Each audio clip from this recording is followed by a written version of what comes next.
Yeah, so let's talk about the open coming up because I hear you love to I love talk the about open. that. Yeah, you love the open. Yeah, so we want to know like if you have any guesses for like supposedly they've been hinting out a couple of new movements are coming and any guesses?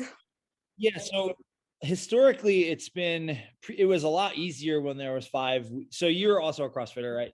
Mhm, And so back when last year was really the first year they changed, they took equipment out and they changed the number of weeks and so forth. So mhm. part of the thing that Anne's talking about is we have sort of all the historical movements that we expect to see on a board. And during the open, we then cross them off like every week, and it becomes like a process of elimination. And so guessing used to be a lot easier, even in the open. Like once you're 3 weeks in, you're like, okay, what do we have left? Deadlifts and Yeah. handstand push-ups and muscle ups and wall balls. We don't know how they're coming, but that's probably coming. And so then programming in those open weeks, we sort of in a given open week, we try to take a little guess early in the week, and then we sort of taper intensity and dial up for Friday. And so early in the weeks, whether that now it's 3, it used to be 5, we would take some guesses in the first week the hardest, right? Because everything's on the table. Mhm. Now the guessing is way harder because now let's say there's like 30 movements that we could see or 20 movements or variations. Over 5 workouts, we knew we were going to see most of them. Mhm. Last year with 3 workouts, I think you could argue that we really only saw like 7 movements or 7 movement variations. And so now it's a lot harder guess. They also, by taking equipment out, it was hard to know. Last year was sort of a pretty unique year. It was in COVID and so forth, but there was very little load. It was like a full body weight workout, then one that had just one dumbbell and one that had a 95-65 bar. And then there was a heavy lift at the end, but there was no heavy bar in a workout, which was new. Historically, out of 5 workouts, we would see 2 like medium to heavyweight workouts and 3 lighter ish workouts.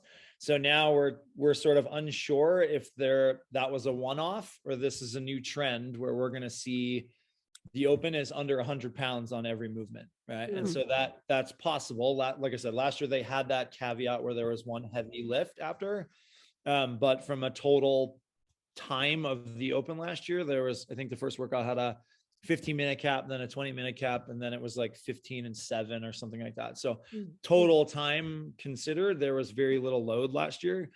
And so what we would consider load.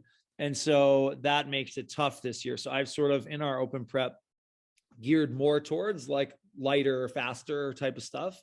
While mixing in, I don't know if Anne's relayed to you sort of how we do open prep and so forth, but we're basically trying to hedge a little bit. Like we don't eschew all of our like lifts or high skill stuff.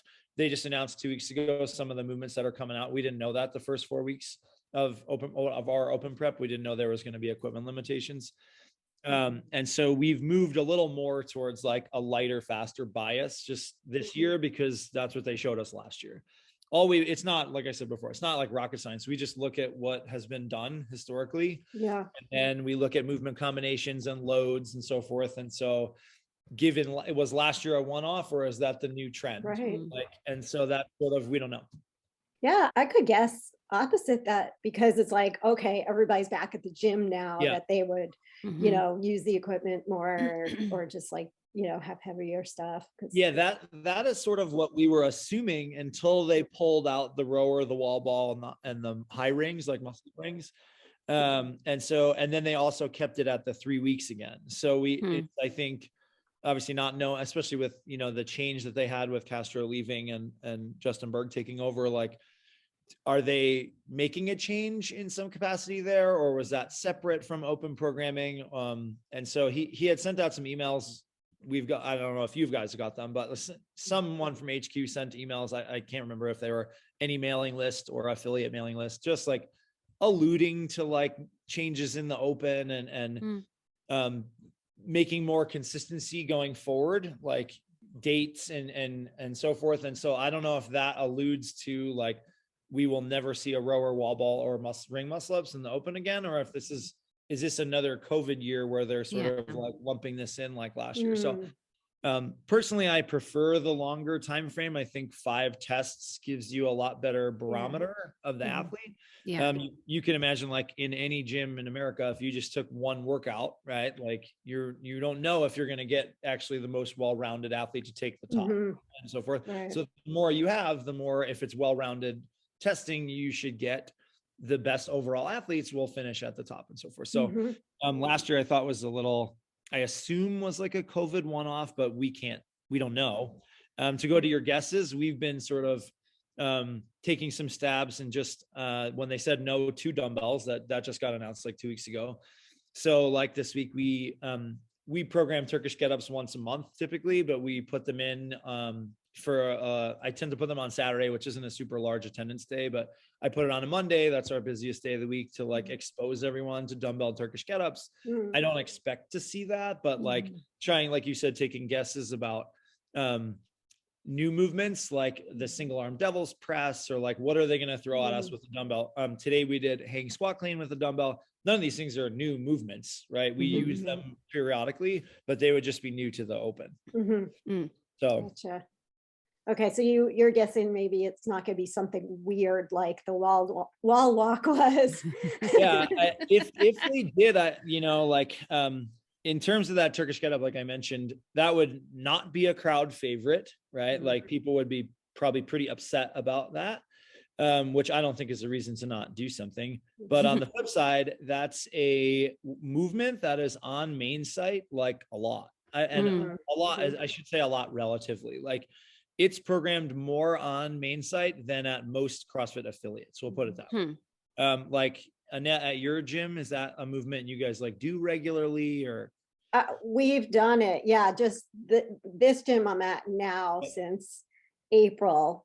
I think we've done it 3 times because I mean, Trey likes that, but I had never done it at the other 2 gyms I was at. That's sort of what I mean. Yeah. So it's a lesser used, I'm not even making a judgment on it. Just like data wise, I would say from what I've seen at affiliate programming, that's a movement that is largely ignored by the CrossFit community because for a variety of reasons, relative to just the standards of like clean and jerk and snatch and pull-ups and so forth, which most gyms do regularly over and over and over. And so for that reason, I could see if it's a Castro programming thing where he likes to sort of stick it to people. So, it would ruffle a lot of feathers because it's like there would probably be a lot of complaining about it, which I think that they like that in some capacity because on the flip side, when people stop complaining about it and then they realize a weakness was exposed, then they go attack it, right? So for our gym, like we are upside down a lot. Again, relative to what I think other gym programming is, we get inverted once a week. But wall walk was not a movement that we incorporated a lot in our upside down time, right? And so we do a lot of handstand walking drills, and in open prep, we handstand push up a lot, like kipping, strict, all the variations. And so wall walk, I think, exposed us like a lot of gyms. Like that was a thing that we didn't know how to pace. And of course, they have a standard that might be different than when you do wall walks in class without a standard.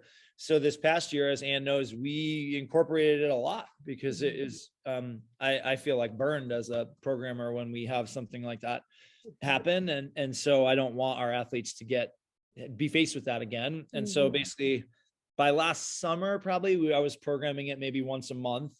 And then by last fall, I was putting it in every other week. And then in open prep, I put it in every week. And what I've seen from that is amazing improvement community wide on it. Like people who could do like 2 a minute last year in the open when they were basically learning it on the fly, relatively speaking, are some of the people now who can do like 6 reps a minute, which I would consider that a fast pace. And so we've seen a big improvement on it just by like everything else. Like you practice it, you're going to get better at it. And I think you don't practice the thing because it's going to be in the open, right? If it was in the open, it was a sign from them like, hey, this is something maybe you should include in your programming or training, right? And if you're ignoring it because for whatever reason, like now you have a reason to put it in. Like back in the day when they put in dumbbells, I thought that was awesome for affiliates. We didn't have dumbbells. It is a big expense. Like that's why we didn't have them at the time. We did tons of kettlebells. back then and not dumbbells. And that I'm like very appreciative that they brought that, they forced our hand to get dumbbells. And now, like, as Ann knows, like we dumbbell and kettlebell, but like a lot. Right. And so you get the unilateral stuff that a lot of people were ignoring. Like there's a lot of barbell stuff back whenever that was 5 years ago, say something like that. So I think it's neat when they sort of pick something that might like stick it to people. And hopefully it's not like personal, of course, but like they're trying to, make it like learn from what you are missing in your training. Right. So from that perspective, I think it would be interesting to see that, mostly for the fallout of complaining that would happen. So do you think people would complain about it because it's just not sexy?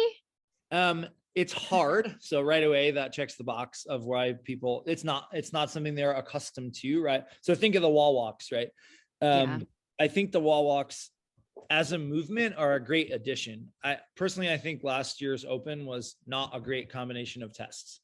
And so in the 4 tests, I don't know that fit with the other 3. Right. But wall walks by themselves, I think, are a great movement to incorporate. I'm glad that they were brought into the game.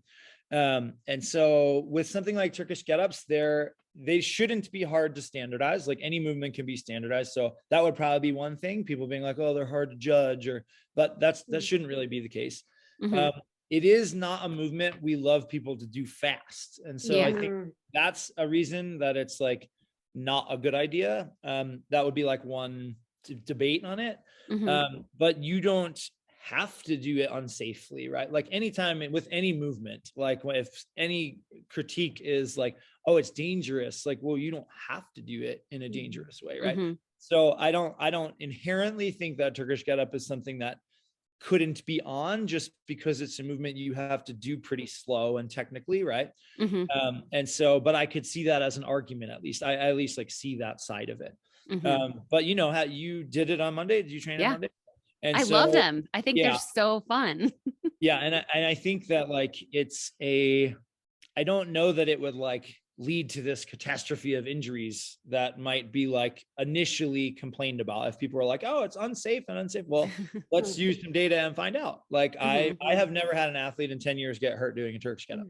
And so now the caveat is we don't always do them at like super high fatigue and super high volume, right? So how you program something matters, but there's a way to put them into a workout smartly, right? Like the way we did it Monday was pretty low volume and you had a little rest going into it. And of course we were not telling people to do them fast, right? We were telling them to get comfortable with the movement, but just like the CrossFit paradigm of like, mechanics, consistency, intensity, as you get better at things, you can do them faster. Right. And so there's not like inherent danger to a movement like that. I don't think so.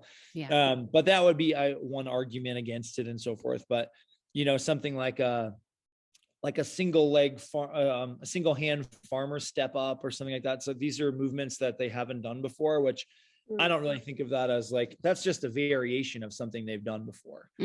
So nobody's gonna freak out or complain about like that. put it on your back or in your hand or in the front rack, like a step up's a step up sort of, right? You can change the load on it, but so I don't really know. I don't really have any guesses on maybe sumo deadlift high pull was something that we train monthly-ish and but never been in the open. That one's a little hard to judge. I mean, it shouldn't be hard to judge, but like there's a lot of no reps in sumo deadlift high pulls if you have a standard. Would you have to have your elbows like above? So any movement, you just have a standard, whatever the standard is, you just have to meet it. So they would make up the standard. They would have a standard. It's been in the judges course many times, like sumo deadlift high pulls. The issue is not even the standard. It's like, how are judges and affiliates holding people accountable, right? So if the person pulls it up to their belly button every time and you're giving them the rep, that's not really the HQ's fault. That's the affiliate fault for sort of allowing judges to not uphold the standard. So I don't really think it's there shouldn't really ever be a reason that it's like, it's hard to judge, therefore you shouldn't do it, even though I do get it from reality. Like there's like the kipping handstand standard, it drives me crazy, the tape on the wall. And, like that's just a hard one logistically. And, the people judging are the athletes in the gym. it's really uncomfortable to be like, oh, I'm no repping my friend like 30 times, and so forth. So I think setting affiliates up in an open setting for success is also should be part of your thought process when you're going through it. Like if you're at sanctionals or regionals, those are judges who are like, everyone's on camera, right? Like there should be nothing off limits in those scenarios because it's very visible.